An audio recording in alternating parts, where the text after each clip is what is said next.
The first time I saw UIS, it was a pile of dirt out here. The Cox house was here, and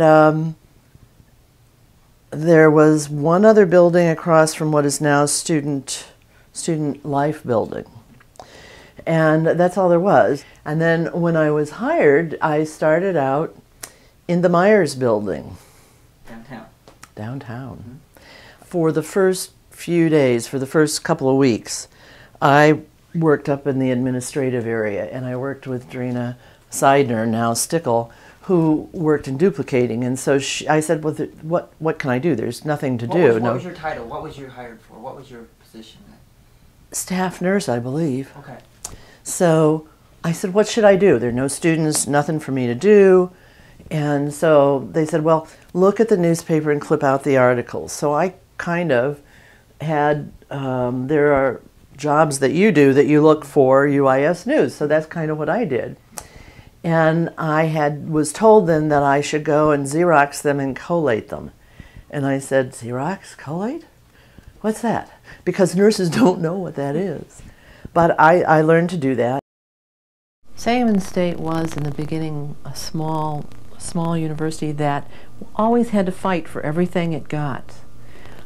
We had to fight for a reputation. People were really eager to believe that that we were just this little nothing school in the middle of the cornfield, and we really were not. There was a lot of quality education here. The first week I started, they took me to a student meeting.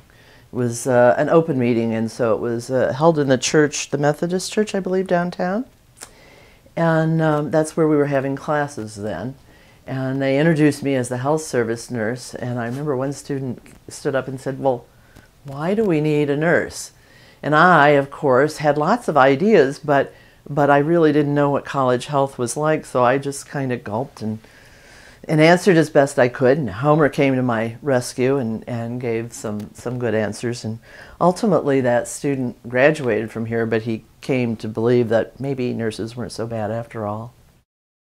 It was about a month before I moved over to Building C, and I had one exam room, a reception area that was about the size of this room, 3 chairs for the waiting room, and then I had another room with a desk in it that we began to use for the psychiatrist at the time.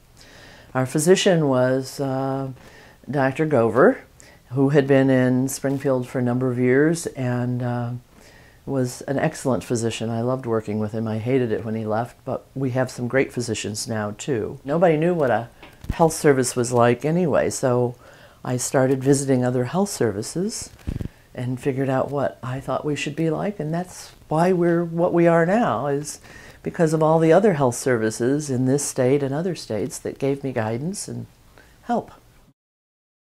We had no athletes, we had no freshmen, we had no housing, we had gravel parking lots.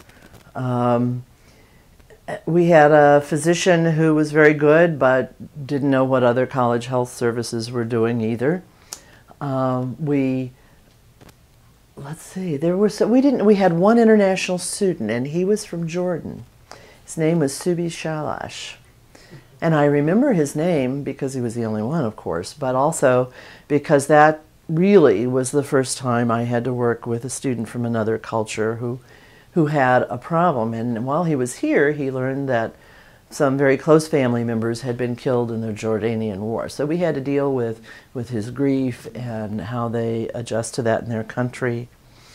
He didn't know how to drive, so we taught him how to drive. He got a car and we taught him how to drive. Back then you went lots of extra miles for students because you had the time, you could do that. So faculty would be involved in that, and staff, and I got involved in it sometimes. But yeah, that was international students. Now we must have about 350 and from different countries. So it's been a great experience. This is our Red Ribbon Garden. It was a project of the UIS Substance Abuse Task Force. I look at this end of the campus and it's changed, it's grown. The buildings, inside the buildings have changed. Where I am now used to be part of President Spencer's offices. In fact, we had a meeting the other day in President Spencer's old office. And science used to be across the way, which was convenient for me. And then you go up the hill and you see the daycare center. We didn't have one until probably 4 or 5 years after we'd opened. We didn't have bus service for students. We didn't have a gym. Now we have the track, which is an amazing center. And I remember when Brookins was built, and I remember when all of the other buildings were built, each building would go up and it just would be incredible. And I look at it now and I think, wow, this has changed so much. The housing is different. The first housing was 2-story wood buildings over here. Now we have apartments and the dorms, and we have lots of other things too. It's been interesting because back then it was Sangamon State. What's a Sangamon State University? Who is that? If you went, and even in Springfield for the first year or two, but if you went outside of Springfield, it was like, that's an odd name, Sanga, what?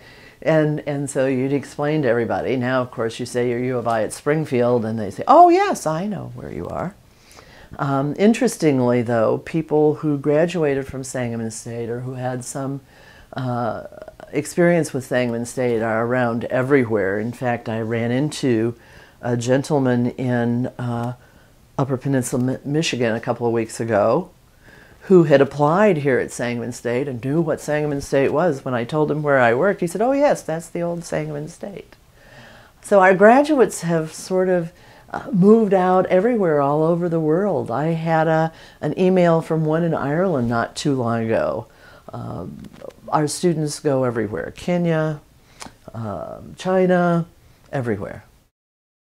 When I was interviewed, Jerry Curl, who was head of counseling, I believe, at that time, said to me, now, we would at least, if we decide to hire you, we would at least like to see you be here for 2 years. I know you're young and you want to have a family and everything, but 2 years would be probably the minimum. Do you think you can manage that? And I said, yeah, I think I can manage 2 years. And I've had 2 children who've grown. I have a grandson. I have dogs. I have all kinds of things that have been part of my life along the way, and I'm still here. Who would have thought I'd be here that long? It just sort of kept going. I kept saying, okay, I think I'm going to retire next year. And then something would happen. We'd get more freshmen, or we got juniors and seniors that went through the CAP Scholars program. We just got lots of things. Sangamon State is my niche. If anybody has ever found their niche in a workplace, it's me. And I think it's been one of the best experiences anybody could have. The people I work with have taught me so much. The students have taught me a lot. I wouldn't want to work anywhere else. And every time I think that it's getting old or boring, something new comes along and challenges me. Spontaneously last night, a group of students dropped in to ask me this impossible question. And we sat around and laughed and talked about trying to answer this question and discuss it for about an hour. That doesn't happen in the hospital. It doesn't happen in clinics.